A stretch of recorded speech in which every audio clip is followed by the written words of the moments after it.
वैसे तो DGISPR की पूरी प्रेस कॉन्फ्रेंस मफरूज़ों पर मबनी और हक़ाइक़ के मुनाफी थी, लेकिन इसके बावजूद चंद बातों का जवाब देना ज़रूरी है। DG साहब ने कहा कि पूरे पाकिस्तान में सबसे ज़्यादा दहशतगर्दी सूबा खैबर पख्तूनख्वा में है।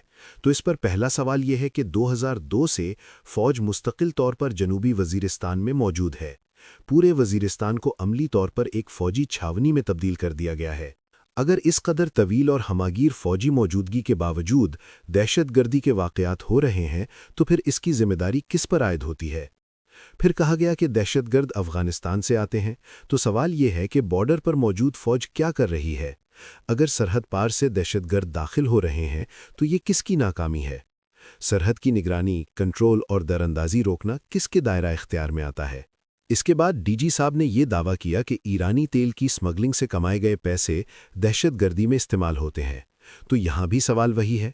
ईरानी तेल हवाई जहाज़ों के ज़रिए नहीं आता, बल्कि ज़मीनी रास्तों से गाड़ियों पर आता है, और जिस पैमाने की स्मगलिंग है, हज़ारों की तादाद में गाड़ियाँ इस्तेमाल होती होंगी।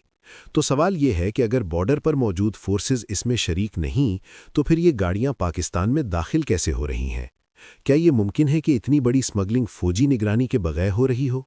फिर DG साहब ने यह भी कहा कि हमने पाकिस्तान की हिफाजत का हल्फ लिया है, हुकूमत चाहे या ना चाहे हम ऑपरेशन करेंगे।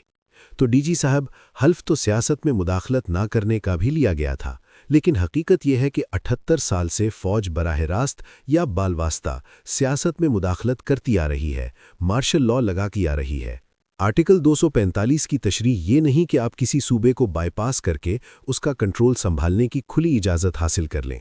खैबर पख्तूनख्वा में पिछले 20 साल से मुसलसल ऑपरेशंस हो रहे हैं, लेकिन इसके बावजूद दहशतगर्दी पर मुकम्मल कंट्रोल हासिल नहीं किया जा सका।